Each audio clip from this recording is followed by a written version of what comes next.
Новокижингинский детский дом когда-то считался одним из лучших в республике. Воспитатели понимают, детдом никогда не сможет заменить 30 его воспитанникам семейный очаг, и тем не менее пытаются создать атмосферу домашнего уюта. Вот инструктор по труду занимается ручным трудом, вышивкой, бисероплетением. То есть эти дети имеют все возможности реализовать себя в каком-то направлении. Как показывает жизнь, желающих взять ребенка из детского дома не так уж и много. И тем не менее такие находятся. Год назад Ольга пришла жить в семью Екатерины и Сергея Кудряных. За это время девочка успела полюбить своих приемных родителей и поняла, что именно здесь ее настоящий дом. У меня вообще мечта была в детстве кому-то помочь вообще-то, чтобы как-то, сейчас такая возможность вообще появилась помочь кому-то из детей, дать кому-то любовь, вообще.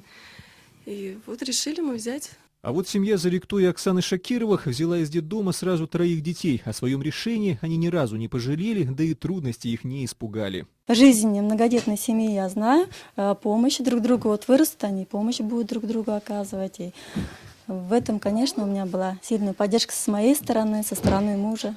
Всего же в приемных семьях Кижингинского района находится 41 ребенок. По мнению депутатов, сегодня уже назрела необходимость серьезно увеличить денежные выплаты как приемным семьям, так и опекунам. Мы выплачиваем по уходу за опекунскими 4 800 на содержание ребенка.